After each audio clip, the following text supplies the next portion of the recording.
Pois bem, meu pastor, os salvos estarão presentes no dia do julgamento do trono branco, mesmo que não seja para julgamento. Eu li aqui logo no início, Apocalipse capítulo 20, os versículos de 11 a 15, que ajuda, não é, a compor aqui a resposta para essa questão levantada pelo nosso aluno. Então, o que a Bíblia diz lá em 1 Tessalonicenses capítulo 4, versículos 16 e 17, né? O mesmo Senhor descerá do céu com alarido, com voz de arcanjo, com a trombeta de Deus. Os mortos em Cristo ressuscitarão primeiro. Depois nós, os que ficarmos vivos ou que estivermos vivos, seremos arrebatados e juntos iremos ao encontro do Senhor nos ares.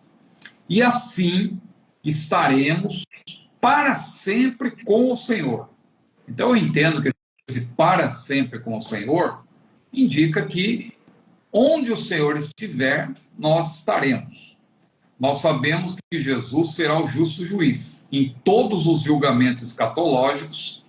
Não foi por acaso que Paulo disse para Timóteo: conjuro-te, pois, diante de Deus, do Senhor Jesus Cristo, que há de julgar, o Senhor Jesus Cristo, que há de julgar os vivos e os mortos na sua vinda e no seu reino, que pregues a palavra, aquela passagem emblemática lá, que até será objeto de estudo na nossa lição 12, né, da Escola Dominical, 2 Timóteo 4, né?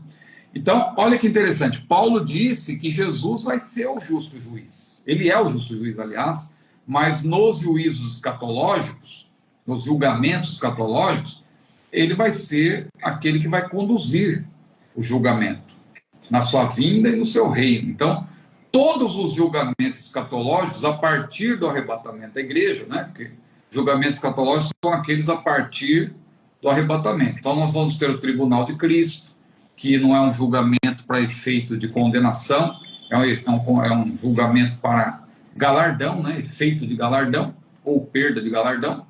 Mas depois, ao longo do período tribulacional, tem o julgamento de Israel. Depois, no final, nós vamos ter o julgamento das nações.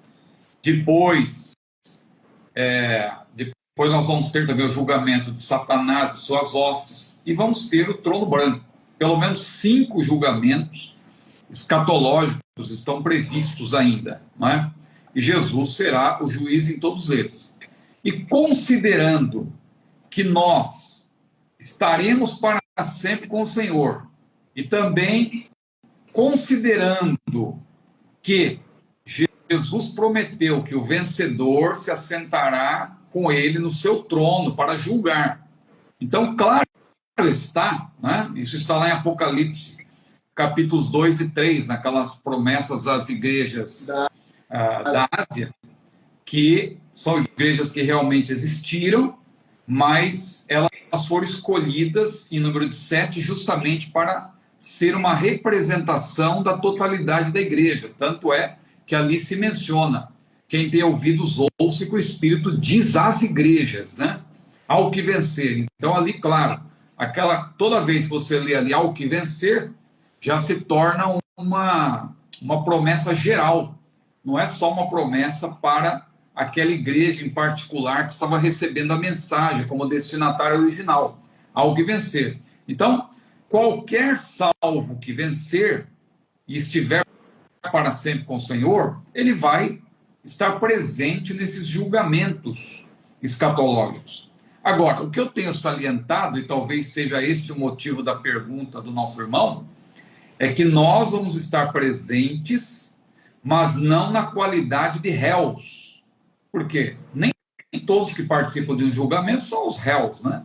Num julgamento você tem o juiz, você tem o promotor, você tem o advogado de defesa, tem as testemunhas, tem os réus, ou o réu. Então, veja, no juízo final, no trono branco, os réus serão os ímpios, porque o julgamento final, o juízo final não é para o salvo saber se ele... Não é para o salvo receber uma sentença, mesmo porque tem gente que pensa assim, não, mesmo sendo salvo, eu vou ter que comparecer diante do tribunal, diante do justo juiz, para ele dizer para mim que o meu nome está escrito. Não precisa. Você já tem essa certeza aqui e agora, de que o seu nome está escrito no livro da vida. Jesus falou para os discípulos, inclusive, alegrai-vos porque os vossos nomes estão escritos no céu. E Jesus também falou, aquele texto que eu sempre cito, que é emblemático, João 5:24, aquele que ouve as minhas palavras e crê naquele que me enviou, tem a vida eterna. Não é terá, tem a vida eterna. E não entrará em juízo, mas passou da morte para a vida. Então, o termo crisis, no grego que aparece ali, é um termo ligado a um tribunal, é um termo forense. Ou seja, quando Jesus disse nunca mais entrará em juízo, não entrará em juízo, que a ênfase é essa, nunca mais, né? É esse o sentido ali, a ideia, é a ideia de que nunca mais o salvo, se permanecer, claro, nessa condição, sendo fiel até a morte, e ser fiel até a morte é bom que se diga, não é que você vai ter que morrer por amor a Cristo, mas é que você tem que estar sempre pronto para isso. Se isso for necessário, se for necessário morrer por amor a Cristo, você tem que estar pronto. Então, por isso Jesus disse para a igreja de Esmirna, ser fiel até a morte, para nós por extensão, e dar-te-ei a coroa da vida. Então Jesus falou, aquele que ouve as minhas palavras e crê naquele que me enviou, tem a vida eterna e não entrará em juízo, não entrará em crises, não participará de um tribunal para receber uma sentença condenatória. Ou seja, então nós vamos estar no trono branco, porque sempre estaremos com o Senhor, para sempre estaremos com Ele, mas não para sermos julgados na qualidade de réus, porque quem é salvo e quem partir para a eternidade salvo, ou quem for arrebatado e transformado, aquele que não tiver morrido, por ocasião do arrebatamento também, vai estar para sempre com o Senhor, já glorificado. Então não há sentido também de o crente glorificado participar do trono branco como réu, porque ele já está glorificado. Glorificado significa o quê, entre outras coisas? Significa que o pecado está ausente. Glorificação significa, ao fim e ao cabo, ausência do pecado. Porque hoje o pecado, ele habita em nós. Hoje, o Senhor Jesus nos livra do poder do pecado. Mas quando nós formos glorificados, ele já nos terá livrado do poder e também da presença do pecado. O poder é hoje. Quando formos glorificados, da presença do pecado. O pecado não estará mais em nós, como hoje, né? A natureza adâmica, a natureza caída. Então não há nenhum motivo para nós comparecermos diante do trono branco na qualidade de réus. Então, respondendo à pergunta do nosso irmão, objetivamente é isso. Os salvos estarão presentes no dia do trono branco? Sim, mas não na qualidade de réus. Eles vão estar no julgamento, participando do julgamento, mas num tribunal não tem apenas os réus, né?